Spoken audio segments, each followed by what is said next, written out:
appreciate everything. Everybody just rocking with me. Thank you. Alright, today I'm going to share a story with y'all about an inmate that is serving a life sentence at Mount Olive Correctional Complex. He originally had a second-degree murder charge and was supposed to be getting out in 2019. When I was working there, I worked there from 2009 to 2013. Mr. Cox, inmate Cox was his name, Christopher Cox. When I was working there 2009 to 2013, like I said, he had been in there for a few years. Mr. Cox was a part of at that time, part of the Aryan Brotherhood. He ran with the Odinist guys. He really didn't. He was just one of those type of inmates at first that got in trouble, tried to be slick, you know what I mean? But he wasn't as in control or have as much power until he committed this murder I'm about to tell y'all about. Okay. Mr. Cox got put in a hole at Mount Olive. The hole was what you call lockup. They have the quality life program at Mount Olive. If you get in trouble, they'll put you anywhere from a year to 2 years, depending on what type of trouble you get in. If you stay over there, you can get out in 18 months, but if you keep messing up, you can either do 2 years or even spend life behind the wall back there in the hole if you don't continue to change your behavior. Like I said, Mr. Cox was back in the hole, and there was also another inmate named Joseph Braddock. He was in there for, I think he had messed with a 14-year-old boy and another 14-year-old boy. He had like 2 counts of sexual assault on the kids. Took across state lines and gave him cocaine or whatever. So he was in there for a sex charge. Well, inmate Cox and inmate Braddock was supposed to had to keep away from each other, and they was accidentally put on the yard at the same time.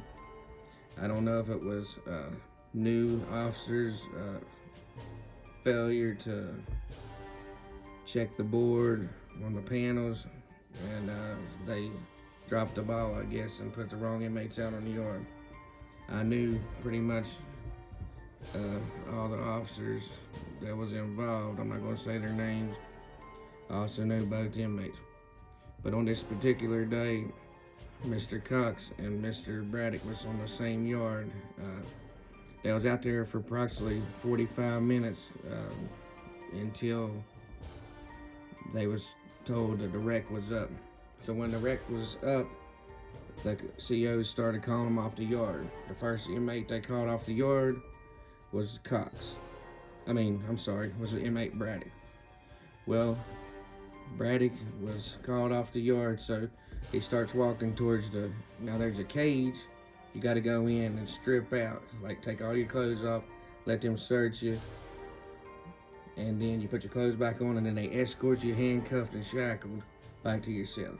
Anytime you're in a lockup, you're handcuffed and shackled before you come from your cell, and then on the way back you're stripped, vice versa if you go to the yard.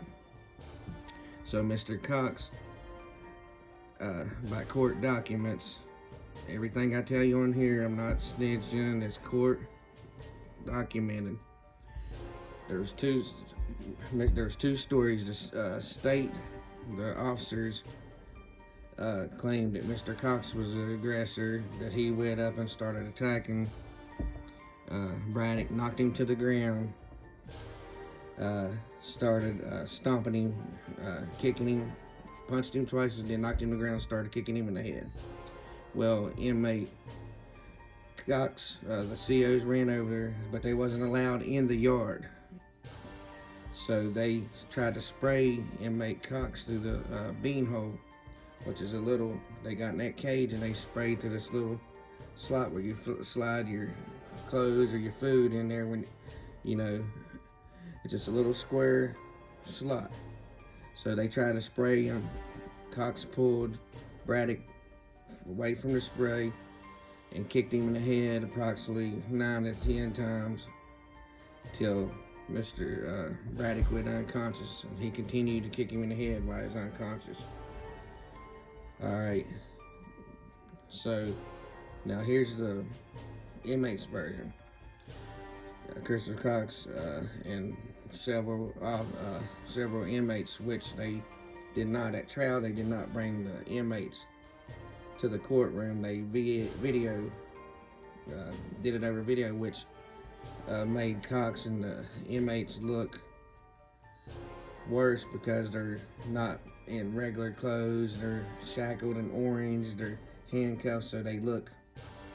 So Cox is trying to appeal the case because it was unfair for them to be dressed in oranges and handcuffed and shackled while the jury watches them give their testimony.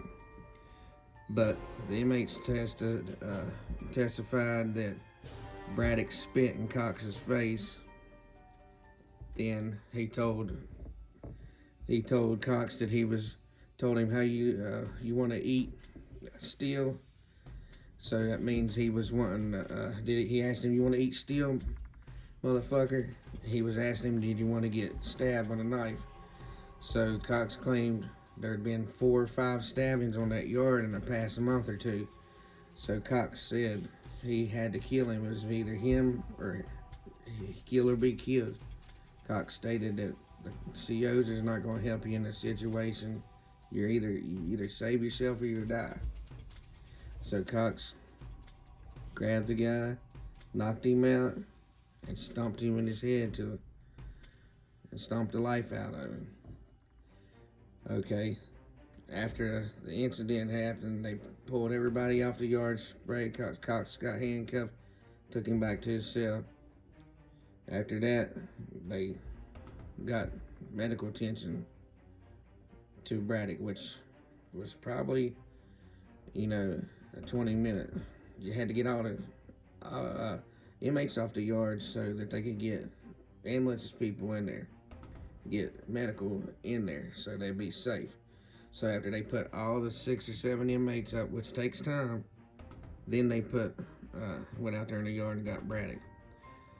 Braddock at this time I was told, had gray brain matter leaking out his nose. His head had swelled up the size of a basketball.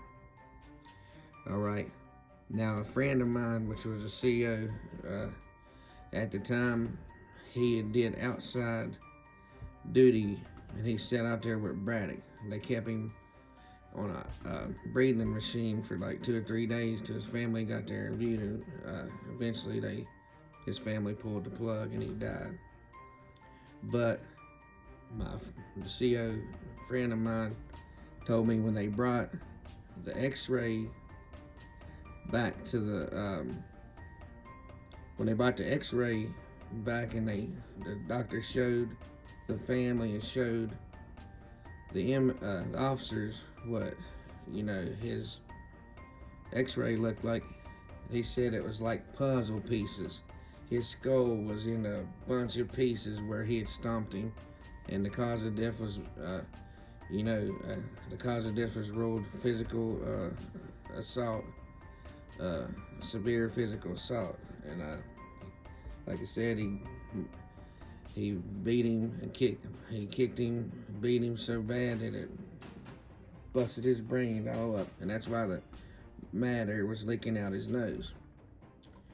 Well, eventually the family, like I said, they pulled the plug and they got a lawsuit. They was seeking for a lawsuit against the state.